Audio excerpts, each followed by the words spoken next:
ফলে কুমিল্লা নগরীর যে গুমতি নদী রয়েছে সেখানে কিন্তু পানি ক্রমে বাড়ছে। পানি উন্নয়ন বোর্ড বলছেন আজ দুপুর 2টা পর্যন্ত কিন্তু পানির যে পরিমাণ সেটি হচ্ছে 11.60 মিটার, আর মাত্র 2 মিটার অতিক্রম করলে কিন্তু যে গুমতি নদীর পানির যে বিপদ সীমা সেটি কিন্তু অতিক্রম করবে। আপনাদেরকে জানিয়ে রাখি, বিগত বছর যে ভয়াবহ যে বন্যা সেটি কিন্তু এখানকার স্থানীয় বাসিন্দাদের মধ্যে আতঙ্ক বিরাজ করছে। বিশেষ করে গত বছরের যে আগাম প্রস্তুতি না থাকার কারণে কিন্তু বিভিন্ন ধরনের সমস্যা সৃষ্টি হচ্ছে, সেটি কিন্তু স্থানীয় বাসিন্দারা আমাদেরকে বলছেন।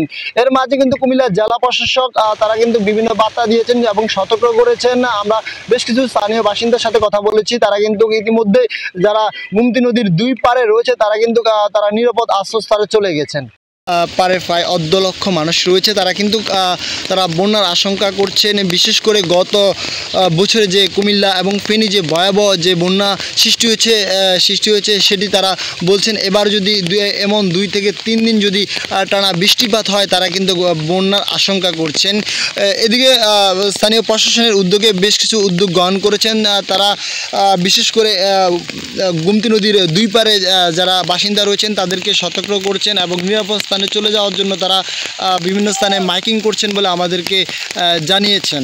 দর্শক, আপনারা দেখছেন এই কুমিল্লা গুমতি নদীর পানি ক্রমে বাড়ছে। বিশেষ করে ভারতীয় যে পাহাড়ি ঢল, এই পাহাড়ি ঢলের কারণে কিন্তু প্রতিনিয়ত স্রোত বাড়ছে এবং এর ফলে কিন্তু পানি যত বাড়ছে স্থানীয় বাসিন্দাদের মধ্যে আতঙ্ক তত বিরাজ করছে।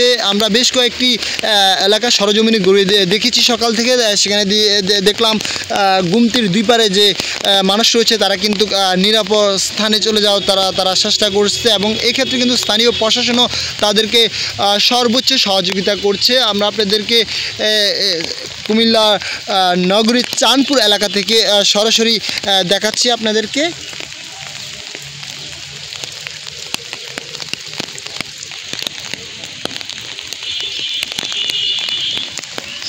দর্শক, আপনাদেরকে আরও একটি বিষয় অবগত রাখি, সেটি হচ্ছে কুমিল্লার জেলার যে 14 গ্রাম উপজেলা ভারতীয় বাংলাদেশ সীমান্ত হওয়ায় সেখানে কিন্তু ভারতীয় ডলের কারণে কিন্তু বেশ কিছু এলাকা প্লাবিত হয়েছে। বিশেষ করে 14 গ্রাম পৌরসভা এলাকাটি বেশ কিছু সড়ক তলিয়ে গিয়েছে বলে আমরা আমাদের স্থানীয় প্রতিনিধির মাধ্যমে আমরা জানতে পারি।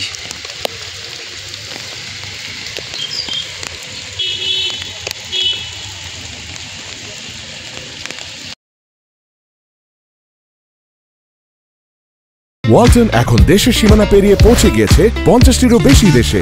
ওয়ালটন, ঘরে ঘরে বিশ্বজুড়ে।